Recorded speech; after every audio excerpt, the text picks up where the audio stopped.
તો આ ભાવ કેમ છે ઉત્થાપનમાં? લીલો મેવો કેમ આવે? ભલે સેવા ક્રમમાં તો આપણે આપણા મંદિરમાં ધરીએ છીએ, પણ ભાવના એ છે કે ઠાકોરજી હજી નંદાલયમાં પધાર્યા નથી. ગિરિરાજજીની તળેટીમાં ગાયો ગ્વાલ બાલો બધા બેઠા છે શાંતિથી, અને એ પુલિંદીજીઓ એ લીલો મેવો પધરાવીને આવે છે અને ઠાકોરજી અને બધા આરોગે છે. એ ભાવથી ઉત્થાપન ભોગ આવે છે. શ્રી ગુસાઈજી એવા કૃપાળુ છે. હું ખાસ કહું છું, ઘણી જગ્યાએ કોઈ પણ સેવા કદાચ ન આવડતી હોય ને, કોઈ પણ સેવા રાગ ભોગ અને શિંગારને લગતી કદાચ કોઈ પણ સેવા ન આવડતી હોય તમને, 8 દિવસ સુધી શ્રી ગુસાઈજીનું સ્મરણ કરો, ધ્યાન કરો અને શ્રી ગુસાઈજીને વિનંતી કરો કે પ્રભુ મારે સ્ટેજ ગજાવવું નથી, પણ મારે મારા પ્રભુને કાલાવાલા કરવા છે, તો કીર્તને આવડી જાય. સામગ્રી નથી આવડતી, શ્રી ગુસાઈજીને વિનંતી કરો કે કાંઈક કૃપા કરો તો મારા ઘરે બિરાજે પ્રભુ, એટલે મારો હાથ પવિત્ર થાય, કંઈક 2 રંચક આરોગવાની સેવા છે, કંઈક હું ધરી શકું. મારે ઓલું શું કહે માસ્ટર શેફ નથી થવું, પણ મારા પ્રભુને આરોગાવવું છે. સુંદરમાં સુંદર, ઉત્તમમાં ઉત્તમ મારા પ્રભુ બસ પ્રસન્ન થઈને આરોગે, એવી ભાવના છે. તો ઠાકોરજી એવી ગુસાઈજી કૃપા કરશે ને કે તમને સામગ્રી બનાવતા આવડી જાય. અને શિંગારમાં એવું, શિંગારની સેવા અદભુત છે. ઠાકોરજી એટલા નટખટ કે દોડી દોડીને ભાગી જાય. ચાલુ શિંગારે યશોદાજી પાછળ દોડે. અરે કનૈયા, હજી તો ખાલી પાગ બાંધી, પાગની લડ તો બાકી છે, પાગ ઉપરનો સિરપેચ બાકી છે. પાછા પકડીને લઈ આવે, પાછું આમ કરે, પછી સિરપેચ ધરાવે, પછી શીશફૂલ ધરાવે, શીશફૂલની હજી કલગી ધરાવે નહીં તો પાછા દોડીને ભાગી જાય. એવા અડધા પડધા શિંગાર કરે ઠાકોરજી, એવા નટખટ. એટલે પછી યશોદાજી એક યુક્તિ કરે. આપણે ત્યાં જુઓ ક્રમમાં શું છે કે શિંગાર થાય ઠાકોરજીના ત્યારે બાજુમાં શિંગાર ભોગ પધરાવીએ. એક વાત સમજો, શિંગાર ભોગ ધરતા નથી હો. ત્યાં વિનંતી નથી થતી કે આરોગ્ય મહાપ્રભુજીની કાનીથી ગુસાઈજીની આડીથી, તો એ ત્યારે ને ત્યારે પૂરું થઈ જાય. એટલે વિનંતી નથી થતી ત્યાં. હા, ત્યાં શું થાય છે, આપણે શિંગાર કરાવતા હોઈએ ત્યારે જારી અને આ શિંગાર ભોગ ઢાકેલો રહે, એની ઉપર રેશમી વસ્ત્ર પટવસ્ત્ર ઢાકેલું રહે. એનો ભાવ જ એ છે કે આ નટખટ ઠાકોરજી ઘણી શિંગાર ધરતા ધરતા દોડી દોડીને પાછા ભાગી જાય. એટલે યશોદાજીએ એવી રીત કરી, એવી યુક્તિ કરી કે બાજુમાં એ બધું ઢાંકીને રાખે કે જો કાનુડા આમાં માખણ છે, મેવો છે, મિશ્રી છે, બધું તને ભાવે એવું છે. હવે શાંતિથી સીધી રીતના ડાયો થઈને શિંગાર કરી લે તો આ જલ્દી ખાવા મળશે, નહીં તો નહીં મળે. એટલે ઠાકોરજી ડાયા થઈ જાય. ઠાકોરજી માખણ ને મિશ્રી જોવે તો કે હા વરી જો, પછી મૈયા ખીજાશે ને તો કાંઈ હાથમાં નહીં આવે, એના કરતાં ડાયા થઈને શિંગાર કરી લો. એ શિંગાર ભોગનો ક્રમ છે. અને એ આપણે ત્યાં પછી ધરાય છે ક્યાં? તો કે દૂધઘરની ચોકી ઉપર રાજભોગમાં આવે, અને ત્યારે વિનંતી થાય છે કે હવે આરોગ્ય. ઓલું ખાલી એક ઠાકોરજીને ઉદ્દીપન થાય, ઠાકોરજી બંધાયેલા રહીએ, શાંતિથી શિંગાર કરે, એના માટે એ બાજુમાં પધરાવવામાં આવે. એટલે ઘણા વૈષ્ણવ પૂછતા હોય તો એમને પણ આ ખ્યાલ આવે કે શિંગાર ભોગ છે એ કહેવાય શિંગાર ભોગ, પણ ધરવાનો નથી હોતો. ધરાય તો એ રાજભોગમાં દૂધઘરની ચોકી ઉપર. સમજાવો? અને એ શિંગાર પછી ગ્વાલનો ક્રમ થાય છે. ઠાકોરજી શિંગાર ધરી લે છે એટલે ગ્વાલ બાલ બધાય જોરથી હેલો પાડે છે ઠાકોરજીને કે આપની ગાયું પાસે પધારો. એ ગોદોહને થાતું જાય અને ગ્વાલ બધાય સરસ મજાના ઓલા ફીણ કરે ને દૂધમાં, એવા ફીણ કરીને દૂધ તૈયાર કર્યો હોય, ઠાકોરજીને સીધું આરોગાવે. એ આપણે ત્યાં ઘૈયા આરોગે ઠાકોરજી કહેવાય. ગ્વાલનો ક્રમ જે છે ને, તાજા દૂધની ઘૈયા કરે. એટલે મંગલા શિંગાર પછી ગ્વાલનો ક્રમ આવે છે. ઠાકોરજી ગૌશાલામાં પધારે છે, ગાયોની ખીરકમાં પધારે છે, આપ પણ ગોદોહન કરે છે. ક્યારેક સીધી શેર મુખારવિંદમાં મારે, ક્યારેક રમત કરતા બીજા બધાને ઉડાડે. અને ગ્વાલ બાલો જે ભેગા છે, આપણે જો સેવાના ક્રમમાં પણ એવી રીત છે કે ગ્વાલ અయ్યો એવો હેલો પડે. ઘૈયા આવે ને ત્યારે ગ્વાલ અయ్યો ન, એ બધા ગ્વાલની સેવા છે. તો ગ્વાલ બધા ઘૈયા રોગાવે પ્રભુને. એ પછી પ્રભુ મંદિરમાં નંદાલયમાં પધારે ને યશોદાજી રાજભોગનો થાળ તૈયાર કરીને પધરાવે છે. વલ્લભકુલ બાળકોને ત્યાં ગોપી વલ્લભ ભોગનો ક્રમ હોય છે. એની ભાવના એવી છે કે નંદરાયજીને ત્યાં અલગ અલગ ગોપીજનો વ્રજભક્તો પોતાના ઘરે ઘરેથી થાલ પધરાવીને આવે છે વિવિધ સામગ્રીના, અને ઠાકોરજીને અરોગ આવે છે. અને કોક વાર ઠાકોરજી ગોદોહન કરવા બહાર પધારે અને કોઈ વિનંતી કરી હોય તો માખણ ચોરવા કોકના ઘરે પધારી જાય અને અહીંયા આરોગ આવે. તો ગોપીજનો દ્વારા જે જે સિદ્ધ થયેલું આરોગ એ ગોપી વલ્લભ ભોગ, એ બધો એ ભાવથી ભોગ આવે. અને ત્યારબાદ રાજભોગના થાળ ઉપર ઠાકોરજી બિરાજે અને આરોગે છે. કારણ કે ગૌચારણ કરવા વ્રજમાં પધારવાનું છે, ઘરની બહાર પધારવું છે, એટલે શ્રી યશોદાજી રાજભોગ અરોગ આવી આચમન કરાવી અને પછી આ બીડા આરોગ આવે અને આરતી કરે છે કે ઠાકોરજી બહાર પધારે છે તો નિરાંજન કરી લઉં કે ક્યારે પાછા પ્રભુ સાંજના છે પધારશે, ત્યાં સુધી ઠાકોરજીના દર્શન નહીં થાય અને કોઈની નજર ના લાગી જાય મારા લાલને, એ ભાવથી આપણે ત્યાં આરતી થાય. વ્રજરાજ વિરાજત ઘોષ વરે વર્ણિય મનોહર રૂપ ધરે ધરણી રમણી રમણેક પરે પરમાર્થી હરસ્મિત માત્ર કથે. શ્રી ગુસાઈજીએ એક ભાવની બધી સંસ્કૃતમાં કાર્યાઓ લખી છે. બધા કીર્તન, બધા સમયના કીર્તનોની. ઘણા પૂછતા હોય ને કે આ બાળકો આરતી કરે તો કેટલા આટા હોય ને કેમ હોય ને શું સિસ્ટમ હોય ને આમ ને તેમ ને. હવે કાર્ય જ બોલતા હોય શ્રી ગુસાઈજીની, એ બોલવાનું પૂરું થઈ જાય એટલે આરતી પૂરી. આપણી મર્યાદા જેવી લાંબી ના ચાલે, બરોબર ને? કારણ કે અહીંયા આરતીનો ભાવ નિરાંજન કે ખાલી મર્યાદા ભાવ નથી. પુષ્ટિ માર્ગમાં તો આરતીનો ભાવ છે કે આરતી. આરતીનો શબ્દ સમજો તમે. આ રતિ, રતિ એટલે પ્રેમ. આરતી એટલે તો કે ઠાકોરજી અહીંયા હૃદયમાં આપના માટે કઈ પ્રેમ નથી, આ આરતી કરું ને તો એ આરતી મારા હૃદયમાં જાગે અને એ રતિ થાય. એ કે રતિ આવી, આ રતિ એટલા માટે એ આરતી થાય કે આ પ્રભુ એક તો નજર ના લાગે મારા પ્રભુને કોઈની, એટલા સુંદર છે આપ, અને મારા હૃદયમાં આરતી રૂપી દીપક છે એ પ્રગટ થાય આપના તાપનો. એટલા માટે આપણે પુષ્ટિ માર્ગમાં ત્યાં એ આરતીની ભાવના હોય.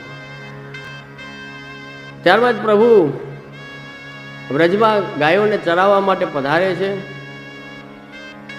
સેવા ક્રમની અંદર આપણે અનવસર થઈ જાય છે કે જેને અવસર નહીં. અનવસર એટલે ઠાકોરજીનો અવસર નથી, એ અનવસર, અનઅવસર. તો એ અનવસરનો ક્રમ થાય છે. પછી ભાવના એવી કરવામાં આવે છે કે વ્રજભક્તો જ બધી સેવા કરે છે. છેક સૈયા સુધીના પેંડા બિછાઈ જાય, જે આપણે સીડી અને ખંડપાટ લાગે છે, ગેંદ અને ખીલોના સાજીએ છીએ, એમાં પણ બધી વિવિધ ભાવનાઓ છે કે પ્રભુ આ ઉપરની સીડી ઉપર ઘણા વૈષ્ણવના ઘરે મેં જોયું મન થાય એમ સાજી દીધા હોય, તો એનો પણ એક ભાવ છે આપણે ત્યાં કે સીડીના પેલા ખંડ ઉપર છે ને ગાય પોપટ એવા જ બધા આવે. ગાય છે આપણી ભક્તિનું સ્વરૂપ છે, મોર છે આપણી મુક્તિનું સ્વરૂપ છે, પોપટ છે સુખજી છે તો એ આપણું જ્ઞાનનું સ્વરૂપ છે, ઘોડા અને હાથી અને સિંહ છે તો એ બધા નીચેના ખંડમાં આવે, એ ઉપર નથી આવતા. એક જગ્યા મેં દર્શન કર્યા વૈષ્ણવને, ત્યાં તો રાજભોગનો ક્રમ થઈ ગયો તો ગયા હવે તો ઉપરની સીડી ઉપર ઠાકોરજી લાલન બિરાજતા હતા, બે બાજુ સિંહ મૂક્યા હતા. મેં કીધું તમારો એ જબરદસ્ત ભાવ છે. એટલે મેં કીધું જુઓ આપણે ત્યાં બાલ ભાવથી સેવા છે, એટલે એ સાવધાની રાખવી પડે. અને હકીકતમાં આ બધી આપણી રાજસ્થામસ વૃત્તિઓ છે. હાથી છે, ઘોડા છે, સિંહ છે તો શું છે, એ બધા આપણી અંદર એવા એ પશુતા બધી ભરેલી જ છે આપણે જીવમાં સહજ રીતે. તો આપણે તો ઠાકોરજી સમક્ષ બધું રાખી દીધું કે પ્રભુ આ મારી ભક્તિ. ગાય મૂકી ને તો કે આ મારી ભક્તિ, મોર મૂક્યો તો આ મારી મુક્તિ, પોપટ રાખ્યા, હંસ રાખ્યા તો કે આ મારું જ્ઞાન, આ મારી સમજ, આ મારી બુદ્ધિ, આ મારી આવડત, આ ઘોડા હાથી એ બધા રાખ્યા તો કે આ મારી રાજસ્થામસ વૃત્તિઓ. આપને પ્રભુ એનાથી રમવાનું છે, રમવું હોય જ્યાં સુધી રમો ને ના રમવું હોય તો ફેંકી દો. સમજ્યા? હા, આ ભાવથી ખીલોના છે જીવની. એ બધી ભાવનાઓ છે એ તો આપણે ખેલવા માટે ઠાકોરજીને આપીએ છીએ કે ખેલો પ્રભુ આનાથી તો. અને જો આપને જ્યાં સુધી ગમે ત્યાં સુધી ખેલવાનું ને પછી ફેંકી દેવાનું તો ફેંકી દો. મારે તો જ્ઞાનનું કોઈ કામ નથી. આપના માટે કામ હોય તો જ્ઞાન કામનું, નહીં તો શું કામનું જ્ઞાન? ચતુરાઈ ચૂલ્હે પરો. હરિરાય મહાપ્રભુ આજ્ઞા કરે છે, જ્ઞાની કો યમ ખાઓ, જાતન સો સેવા નહીં, જળા મૂલ સો જાઓ. હરિરાય મહાપ્રભુ આજ્ઞા કેટલી સુંદર આજ્ઞા કરી. અરે જ્ઞાન છે, સમજ છે, આવડત છે, બુદ્ધિ છે, પણ પ્રભુ માટે નથી તો શું કામની? ઓલું આપણે ભાષામાં કહીએ ને, શું કહ્યું? કાઠિયાવાડીમાં ધોઈને પીવી એ બુદ્ધિને, એ સંપત્તિને ધોઈને પીવી જો ઠાકોરજીના કામની નથી તો. ગુસાઈજી કોડી મૂકે જ ને, સંગીત ઠાકોરજી માટે નથી તો હું ધોઈને પીવું? ગમે એટલો મોટો સંગીતકાર હોય, ત્યાં એ પ્રસંગમાં કોણ હતું? તાનસેન હતા. તો કે ભાઈ ઠાકોરજી માટે નથી તો અમારા માટે આ 2 કોડી જેવી કિંમત છે તારા સંગીતની, અને જો પ્રભુ માટે છે તો એ ઉત્તમ થઈ ગયું. આ ભાવ જરૂરી. એ બધી વૃત્તિઓથી આપણે આપણા ભાવનાઓથી ખેલો આપીએ છીએ ઠાકોરજીને, એ રાજભોગની ભાવના કરીએ છીએ. એની આરતી થાય એ પહેલાં પણ આરસી બતાડીએ, પછી પણ આરસી બતાડીએ. એના પણ ખૂબ રસાત્મક ભાવ છે, બધા ગુણ ભાવ છે, જે સેવા ક્રમની અંદર આપણે ભાવનાના ગ્રંથો વાંચતા આપણે જો એ સેવા કરીએ તો એનો વિશેષ આનંદ આવે. પછી ઠાકોરજી ગિરિરાજજીની તળેટીમાં, યમુનાજીના તટ ઉપર, અલગ અલગ સ્થળોએ કેટલી બધી ગાયો છે પ્રભુને. કોઈ આખી ધોરી ગાય આવે, કોઈ કાજલ તો કાળી ગાયો આવે, લાલ તો લાલ ગાયો આવે, એક સાથે બધી ગાયો આવે. અને પછી એની સાથે પ્રભુ ખેલે દોડે. જુઓ, ઓલા હજી રાહ જોવે છો, ઓલા તપ કરતા હોય, જપ કરતા હોય ને સમાધિમાં હોય કે ભગવાન સામે જોવે. અહીંયા ભગવાન યાદ નથી કરતા. ઓલો બિચારો મરી ગયો 1000 વર્ષથી તપ કરી. તો પૂછે છે કે એ ભગવાન વ્રજમાં શું કરે છે? તો ભાગવતમાં વર્ણન આવે છે કે એ ભગવાન આ પૂર્ણ પુરુષોત્તમ કે જેને જ્ઞાનીઓ પામવા માટે મથે છે, જેને તપસ્વીઓ મુનિઓ એ બધા પ્રાપ્ત કરવા માટે અનેક પ્રયત્નો કરે છે, એ ભગવાન વ્રજમાં શું કરે છે? તો કે વ્રજમાં ભગવાન નંદરાયજીના જે ફળિયું છે ને એમાં આડોટે છે, ધૂળમાં.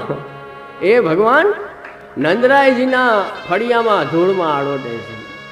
એક પલનાના કીર્તનમાં તેરે ભાગ્ય કી કહી ન જાય યશોદા, તેરે ભાગ્ય કી કહી ન જાય, જે મુહૂર્ત બ્રહ્માદિ કે દુર્લભ સો પ્રગટે હે આય, શિવ નારદ સનકાદિક મહામુનિ મિલવે કરત ઉપાય. કે હવે ઉપાય વિચારો, ભગવાન મળે કેમ? તો કે તે નંદલાલ ધૂરી ધૂ સર્વપુ, એ તો ધૂળમાં આડોટે છે, ઓલા મરી ગયા માં રાહ જોઈ છે. અહીંયા ઠાકોરજી તો બધા ગ્વાલ બાલ ને ગોવાડિયા ગાયનું પૂછડું. ભાગવતમાં બહુ સુંદર વર્ણન છે, ક્યારેક વાંચતા જાઓ મારા વાલા. ઓલું ગાયનું પૂછડું પકડીને ઠાકોરજી એની પાછળ ઢસડાય છે. વિચારો, જે ત્રિલોકનો નાથ, આખા આ 14 લોકને કેટલા બ્રહ્માંડ છે એ કોને ખબર છે? આપણે ત્યાં એક ગોઈતું. વિજ્ઞાન એમ કે હજી કેટલી બધી ગેલેક્સીઓ દેખાય છે આગળ. એને જેટલો કેમેરો લાંબો થશે ને એટલું વધારે દેખાતું જશે બિચારાને, ધીમે એમ. આપણે ત્યાં તો ભાગવતજીમાં પહેલાથી જ લખી દીધું બધું. એની તો ટેકનોલોજી જેમ આગળ એડવાન્સ થશે એમ જોઈ શકશે. તો ભાગવત તો પહેલાથી એ કહી દીધું છે. કાં તો રાઈના દાણાની જેમ શેષ નાગજીની ઉપર આખું જે અક્ષર બ્રહ્માત્મક રૂપ છે, એમાં આવા કેટલાય બ્રહ્માંડો ને કેટલી પૃથ્વીઓ છે ભગવાનને. ભાગવતના 43મા સ્કંધમાં આપ આજ્ઞા કરે છે કે આપના તો રૂવે જે વિરાટ પુરુષ છે, જે આદિનારાયણ છે, જે ભગવાન છે, એના તો એક રૂવા રોમકૂપમાં. રોમકૂપ એટલે આપણું જે આ કહે ને રૂવાટી, એ રૂવાટીની જગ્યા જ્યાં હોય ને એને રોમકૂપ કહે. તો પ્રભુના એ વિરાટના એક રૂવે આવા કોટી બ્રહ્માંડો રખડે છે, આવું કાંઈ વેલ્યુ વગર. વિચાર કરો, એ ભગવાન. અને શ્રી આચાર્ય ચરણ માટે ભગવતીઓ શું ગાય છે કે ઝાકે રોમ પ્રતિ કોટી ગોવર્ધન રાય. એ ભગવાનના એક રોમકૂપમાં કોટી બ્રહ્માંડ છે, અને શ્રી વલ્લભના એક રોમમાં આવા કોટી ગોવર્ધન રાય છે. આ વલ્લભનું સ્વરૂપ છે, આ શ્રી મહાપ્રભુજીનું સ્વરૂપ. એવા શ્રી મહાપ્રભુજી ગુસાઈજીનો માર્ગ, અને એમાં આપણે આવ્યા તો કેટલા પરમ ચરમ ભાગ્ય કહેવાય. હરિરાય મહાપ્રભુ કે જાકે ભાગ્ય ફલે યા કલી મેં શરણ સોઈ જન આવે. કોઈ શરણે કદાચ આવી ગયો ને ભૂલો ભટકો તો એના મહાન ભાગ્ય છે, એટલે આવ્યો વલ્લભના શરણમાં. અને મારા વાલા, તમે બધાય તો 4-4, 5-5 પેઢીથી વૈષ્ણવ છો, તો તમારા ભાગ્યની તો મારે શું વાત. તમે તે વૈષ્ણવ ઘરમાં જન્મ લીધો છે કે ઠાકોરજી તમને માયના છે કે આ મારો છે એટલે જ વૈષ્ણવના ઘરમાં જન્મ થાય. ઘણી વખત કહું છું કે નહીં તો તમારો ગમે ત્યાં અત્યારે યુક્રેનમાં જન્મ ના થઈ જાય, રશિયામાં, યુક્રેનમાં જો બાયધા જ રાખે, ગાઝામાં કે ભારતમાં થયો, ગુજરાતમાં થયો, જામનગરમાં થયો ને વૈષ્ણવના ઘરમાં જ કેમ થયો? આ પેલો પ્રશ્ન પૂછો. પોતાની જાતને આ પેલો પ્રશ્ન એ કરો કે કેમ બીજે ક્યાંય અવડી મોટી દુનિયા 800 કરોડની વસ્તી ક્યાંય જન્મ ન દેતા ઠાકોરજીએ મને આ વૈષ્ણવના ઘરમાં કેમ જન્મ આપ્યો? અરે મારા વાળા, તમે એના છો એટલે તમને જન્મ આપ્યો છે. તમારી પાસે સેવા લેવી છે પ્રભુને, એટલા માટે તમારો જન્મ ત્યાં થયો છે. તો એને સહજ રીતે પરમ ભાગ્ય, મહદ ભાગ્ય માનો. એને મને પ્રભુએ એનો પોતાનો જાણ્યો છે. ઠાકોરજી પોતાના ગ્વાલ બાલ સાથે ખેલે છે, બધે છાક પધરાવી છે. જો ક્ષુધા લાગે તો આપ બધા આરોગે છે ગ્વાલ બાલોની સાથે, અને પછી પાછા ખેલે છે. ગેંદ છડી આપણે પધરાવીએ છીએ તો એ બધી ભાવનાઓ છે. પછી ઉત્થાપનનું ટાઈમ થાય, જેને સંધ્યા કહેવાય, આપણે નમતી બપોર, એ સમય થાય એટલે ગિરિરાજ બાવાની સેવાનો પ્રારંભ થાય. ગિરિરાજજી તળેટીમાં અને પોતાની કુંજમાં, કંદરાઓમાં તો આપ સેવા કરી જ છે, સ્થાન તૈયાર કરીને ઠાકોરજી માટે. અને ભૌતિક રૂપે આપણને આટલા દર્શન થાય છે કે ભગવાન કહે છે શૈલોષ્મી, શિલારૂપ હું જ છું, શિલારૂપ દર્શન થાય છે. પણ નિત્ય લીલાના વર્ણનમાં કહે છે કે ઠાકોરજી જ્યારે ચરણારવિંદ પોતાના ગિરિરાજ બાવા ઉપર પધરાવે છે ને, ત્યારે માખણ કરતા પણ અતિ કોમલ એવા ગિરિરાજ બાવા બની જાય છે જ્યારે થાય છે ઠાકોરજી પધારે. અને એટલા માટે જ વૈષ્ણવ બ્રજમાં જાઓ, દર્શન કરો તો તમને ચરણારવિંદની છાપના દર્શન થાય છે, એ લકુટીના દર્શન થાય છે કે જો અહીંયા ઠાકોરજી પધાર્યા હતા, એ ચરણચિહ્ન અહીંયા આપ બિરાઈ જતા, અહીંયા આપે આ લકુટી રાખી, લાકડી રાખી, એના બધા આપણે દર્શન કરીએ છીએ ને બ્રજમાં. તો એ કેવી રીતે અંકિત થયેલા છે? તો જે અલૌકિક સ્વરૂપ, આધિદૈવિક સ્વરૂપ ગિરિરાજ બાવાનું છે એ તો અતિ કોમલ છે, એ તો રત્નમય છે. એવા અલૌકિક સ્વરૂપમાં બિરાજે છે. જે ભાગ્યથી ક્યારેક શ્રી મહાપ્રભુજી ગુસાઈજી આ ભગવદીઓની કૃપાથી દર્શન થાય એ સ્વરૂપના, તો શ્રી ગિરિરાજ બાવા પોતાની કેટલા વિશાળ, કેવું સ્વરૂપ વિશાળ, 7 કોષની પરિક્રમા કેટલાય કરી નહીં? હા, તો આશ્ચર્ય થયું. ઘણા ઘણા છે. વાહ, વેલડન જામનગર. તો ઘણા બધા કેટલા વિશાળ, 21 કિલોમીટર થાય, આટલા વિશાળ 3 શિખર આપના એવા ગિરિરાજ બાવા છે. તો એમાં બધા કેટલાય ફૂલ ઉગે, ફલ ઉગે. તો એ બધી સેવા પુલિંદી જીવોની છે. જે ભીલની સ્ત્રીઓ હોય ને, આપણે કે પુલિંદ ધારા હિત સંબરારી, તો આપે ગિરિરાજ બાવાએ એમને સેવા સોંપી છે. તો ગિરિરાજ બાવાને ત્યાં બધા જે ઉગેલા છે ત્યાંથી જ બધા પધરાવી તાજા ફલ એ ખાસા કરી, અને એમાં જે મીઠાશ હોય એ બધી જોઈ અને એ ઠાકોરજીને ત્યાં એ પુલિંદી જીવો સન્મુખ કરે છે કે આપ આ બધા ફલ આરોગો. તો એ જ ભાવથી આપણે ત્યાં ઉત્થાપન ભોગ આવે છે કે આપણે લીલો મેવો જેને કહેવાય એ લીલો મેવો ધરીએ છીએ. તો આ ભાવ કેમ છે? ઉત્થાપનમાં લીલો મેવો કેમ આવે? ભલે સેવાક્રમમાં તો આપણે આપણા મંદિરમાં ધરીએ છીએ, પણ ભાવના એ છે કે ઠાકોરજી હજી નંદાલયમાં પધાર્યા નથી, ગિરિરાજજીની તળેટીમાં ગાયો, ગ્વાલ બાલો બધા બેઠા છે શાંતિથી, અને એ પુલિંદીજીઓ એ લીલો મેવો પધરાવીને આવે છે અને ઠાકોરજી અને બધા આરોગે છે. એ ભાવથી ઉત્થાપન ભોગ આવે છે.